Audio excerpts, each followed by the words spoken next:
The present situation is not the Republic of the United States. What we have is the analogy is that the pirates have come in the middle of the night, they have killed the captain and the crew, and that they have taken complete control of the ship. And this thing that we call the United States government is absolutely an illusion. It has no more connection with the Constitution, the Republic, and the Bill of Rights than the man in the moon. You know, you go to a doctor and you get a diagnosis. You may not like the diagnosis, but you don't call the doctor names. And you don't get all uptight about it.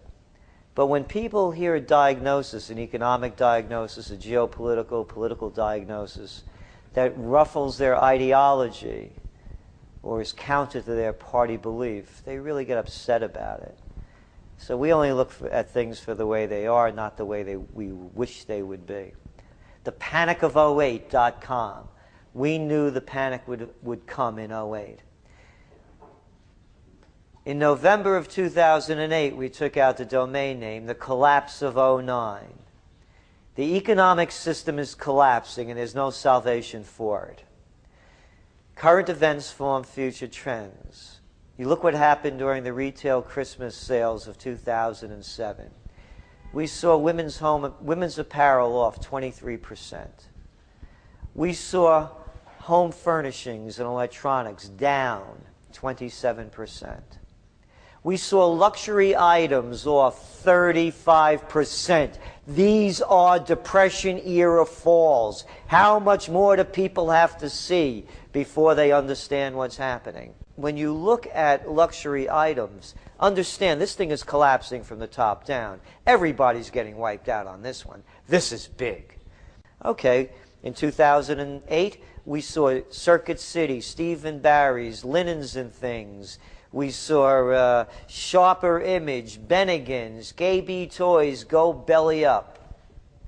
We're seeing Starbucks, we're seeing Home Depot closing stores. And we're going to see many, many more of them as the year goes on.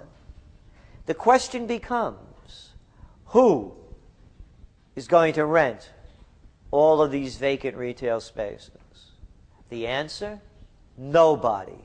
You're going to see ghost malls. You're going to see empty shops all over. The next level, the commercial real estate sector and the business end.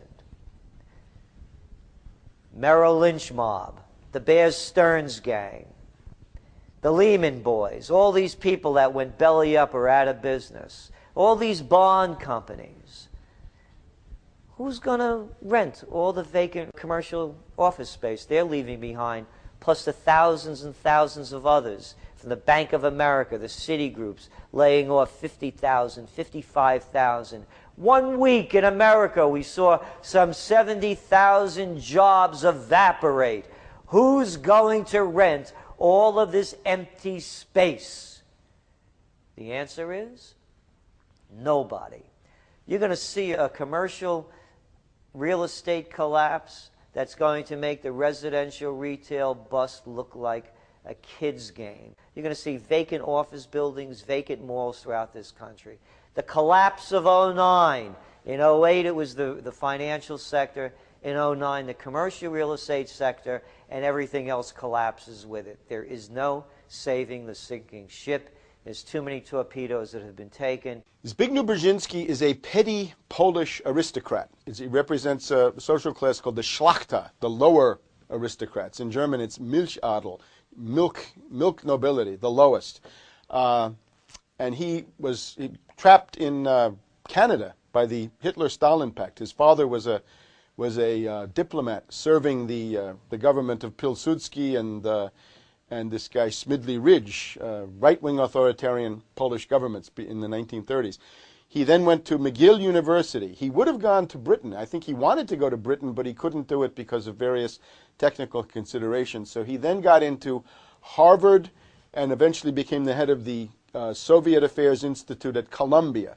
I believe that is where he picked up Barack Hussein Obama, Barry Soetoro, between 1981 and 1983, when both Brzezinski and Barry Soetoro were on the same campus probably in the same department. Look at Obama's graduating thesis, Soviet military disarmament. That's nuclear disarmament.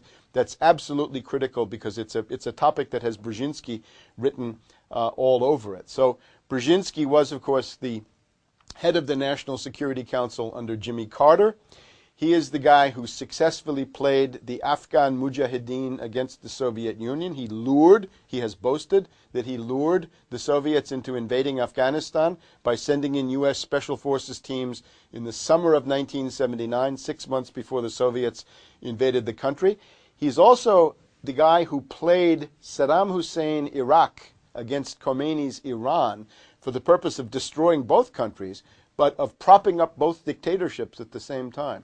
In other words, the Khomeini regime by 1980 was showing signs of collapse. So Brzezinski said, all we need is a foreign threat. So let's play Iraq against Iran and we'll keep both of them going. He was also a supporter of the Pol Pot genocidalist regime, and he's generally known for the traditional imperialist method of using one country as a tool against another so that you don't have to get involved and you don't have to face military defeat and all the expense.